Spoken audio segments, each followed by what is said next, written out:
Everyone, আসসালামু আলাইকুম। সকালটা শুরু হলো একটি কলা দিয়ে। রাজার মতো নাস্তা না, কিন্তু সিম্পল নাস্তা। চলো এই কলা খেয়ে এনার্জি নিয়ে কাজ শুরু করি সংসারের। কেন বলো তো, আমি 10টার সময় কোনো রকম নাস্তা করি না। এবার হলো দুপুরে পেট ভরানোর পালা। এই দেখো চাল নিচ্ছি ড্রাম থেকে, এখন কিন্তু ভাতটাও বসিয়ে দেব। মেয়ে এখন ঘুমাচ্ছে, ও ওঠার আগেই ভাতটা বসিয়ে দিই আমি। এই যে ড্রামটা দেখলে, ওই ড্রামে কিন্তু আমার সারা সপ্তাহ চাল থাকে। তারপর এখানে 3বার করে চালটা ওয়াশ করে নিলাম। আর ওই যে দেখছো আছে কত সুন্দর পানিটা ফুটছে, মানে এই হাঁড়িতে আমি পানি ফুটতে দিয়েছিলাম। তাইতে দেবো একটি আলু আর পরিমাণ মতো চাল, যাইতে দুবেলা যেন হয়ে যায়। এই দেখো আছে রান্না করতে বেশ ভালোই লাগছে। আর আমি কিন্তু আঁচ ধরাতে পারি না, আঁচটা আজকে হাজবেন্ড ধরিয়ে দিয়েছে। আজকে বলে না, উনি রোজই আমার আঁচ ধরিয়ে দেয়। তো আমাদের মধ্যে বন্ডিংটা খুব ভালো। তোমরা আমার ভিডিও। তারপর রান্নাঘরের মেঝেটা একটু মুছে নেব, কারণ ওখানে বসেই সবজি কাটবো আর মাছটাও ধুয়ে নেব। হাজবেন্ড সকাল সকাল মাছ এনেছে, তো কেটেই এনেছে, আমি জাস্ট ধোবো। এই যে দেখো এই বড় বোলটায় পানি নিয়ে চলে এসেছি। 3বার করে সুন্দরভাবে ধুয়ে নেব, না হলে আবার আষ্টে গন্ধ বেরোবে। এই যে দেখো এটা কি মাছ বলো তো, এটা হলো কাঁটাপোনা মাছ। তো আমার মেয়ে না মাছটা খেতে খুব ভালোবাসে, তাই ওর জন্য সেরা পেটিটাই বেছে রাখবো। আর ও মাছের পেটি খায়, কারণ পেটিতে কাঁটা কম থাকে তার জন্য। আর এখানে দেখছো এই যে প্রথম পানিটাই আমি ভালো করে ধুয়ে নিলাম। তারপর ওতে কিন্তু অনেক পানি আছে ওই হলুদ বোলটায়। তারপরে ওখানে খুব সুন্দরভাবে ধুয়ে নেব। তারপরে আরও একবার এই লাল বোলটায় পানি দিয়ে পাল্টে ধুয়ে নেব। তো অনেকবারই ধোয়া হয়েছে, তো খুব সুন্দর পরিষ্কারও হয়েছিল। আর আমার এই যে এদিকটা করে একটু ফাঁকা আছে, তাই ওদিকে পানিটা ঢেলে দিই। আর ওখানে আমার একটা নর্দমা মতন করা আছে, পানিটা বেরিয়ে যায়। আর ফেলে দিলাম মাছটা। তারপরে এখানে দেখছো মাছটা কিছুটা তুলে রাখবো ফ্রিজে। আজকে কিন্তু সবটা রান্না করব না, কারণ এটা তো অনেকটাই মাছ। তাই 6 পিস মাছ রান্না করেছিলাম না 5 পিস, সেটাই ভুলে গিয়েছি। কিন্তু সব মাছগুলো খেয়ে নিয়েছিলাম, কারণ মাছ তো বাসি হলে ভালো লাগে না বলো। তার জন্য আর কি কম করেই রান্না করি। আর আজকে একটু বেশি রান্না করে নিয়েছিলাম। এই যে দেখছো ফ্রিজের ড্রয়ারটায় আমি মাছ রাখি, উপরে অনেক কিছু রাখা আছে, তার জন্য নিচেটাই রাখলাম। আর এদিকে মেয়ে দেখো ফোনে লাইট জ্বালিয়ে দিয়ে চলে গেছে কোথায়, মানে পাশের ঘরে। আর ঘরটাও তো গোছানো হয়নি। আর তারপর দেখো এখানে ডাঁটা দিয়ে মাছ দিয়ে রান্না হবে, আগের দিনেও করেছিলাম।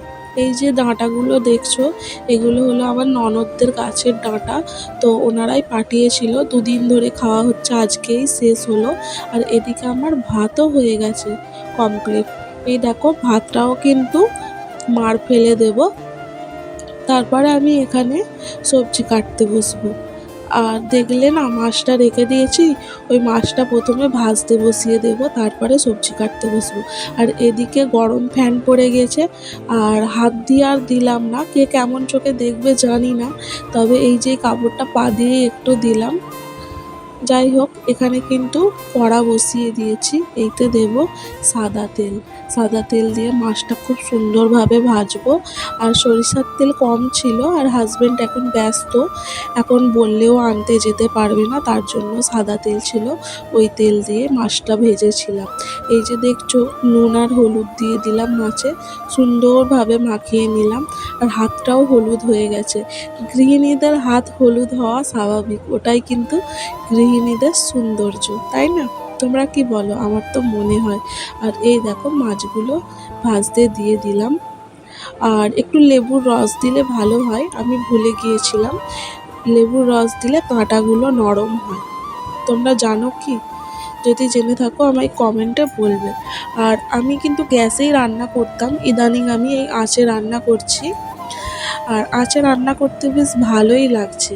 আর এখানে মাছটা ভাজছি, ভাজতে ভাজতে এখানে আমি সবজিও কেটে নিচ্ছি, মানে সজনে ডাঁটাগুলো কেটে নিচ্ছি, দেখতেই পাচ্ছ।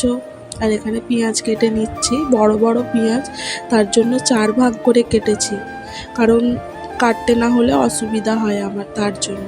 আর এখানে দেখছো মাছগুলো কত সুন্দর লাল লাল করে ভাজা করেছি, যেন মনে হচ্ছে ভাজাই খেয়ে নিই আর রান্না করতে হবে না। কিন্তু রান্না করতে হবে, কারণ ভাজা মাছ আমার মেয়ে খেতে পারে না, শক্ত হয়ে থাকে তার জন্য। ঝোল করলে নরম হয়ে যায়, ও খেতে খুব পছন্দ করে।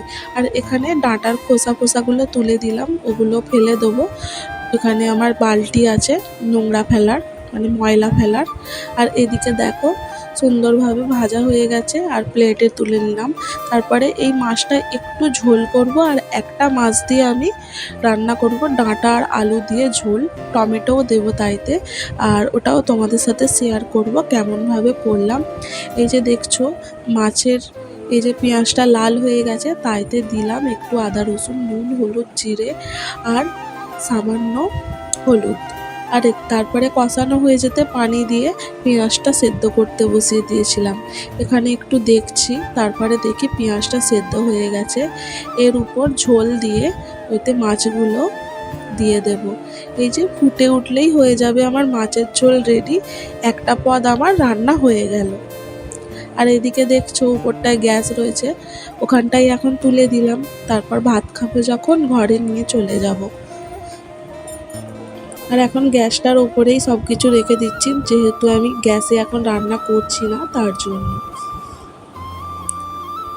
তারপর অনেক কাজ আছে এখনও, রান্না করে মেয়েকে স্নান করাবো, ঘর ঘর তোর মুছবো, তারপর কাপড় শুকোতে যাব ছাদে।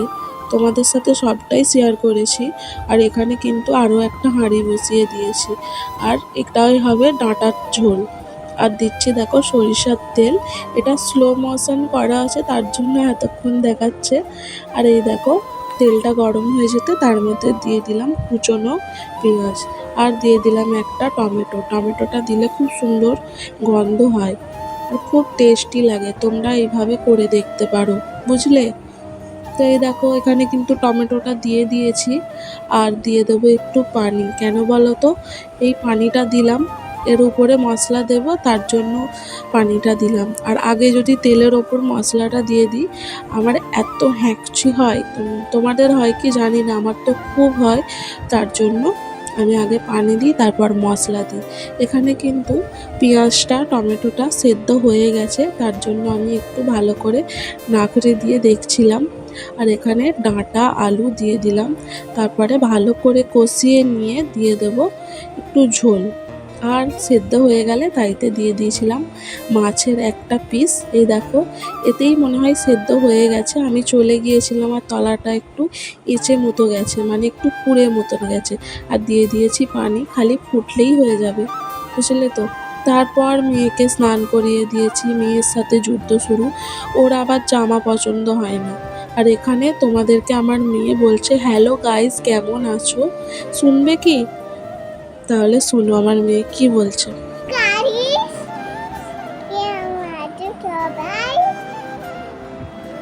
তো কেমন আছো সবাই? আমার মেয়ে তোমাদের কাছে জানতে চেয়েছে, তোমরা কিন্তু কমেন্টে নিশ্চয়ই উত্তরটা দিয়ে যেও, ঠিক আছে?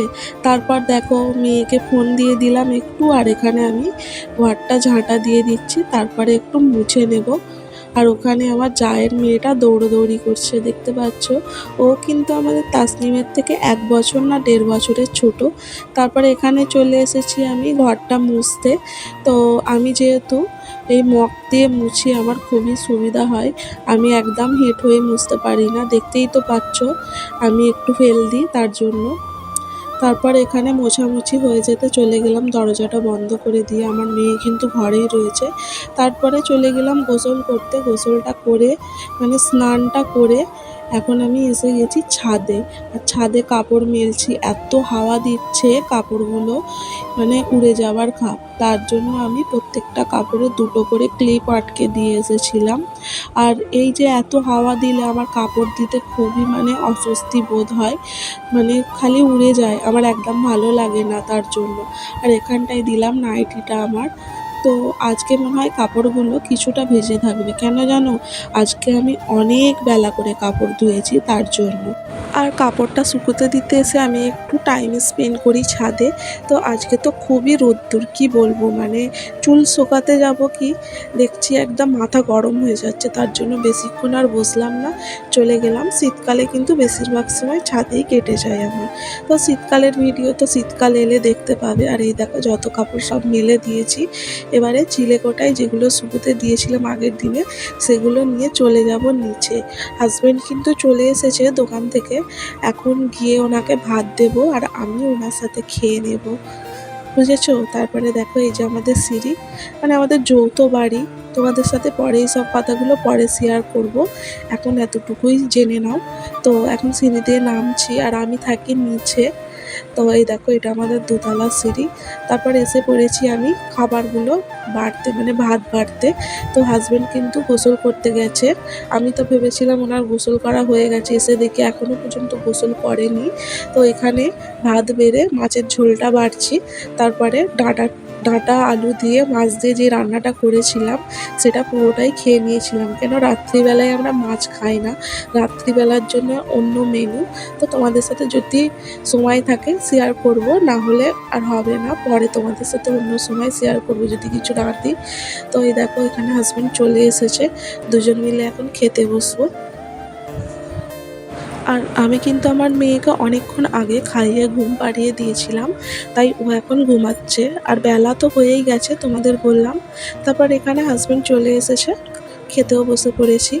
আর ডাঁটার ঝোলটা খুবই টেস্টি হয়েছিল। আর মাছ দিয়ে ডাঁটা তোমরা তো জানোই এই সময় খুবই মানে ফেমাস তরকারি একটা।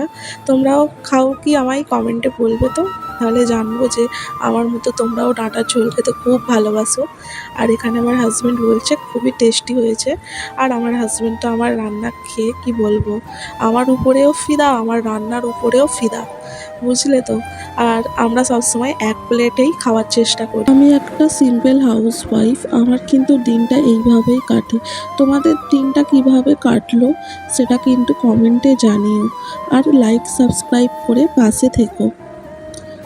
বাই এভরিওয়ান, আবার কালকে দেখা হবে।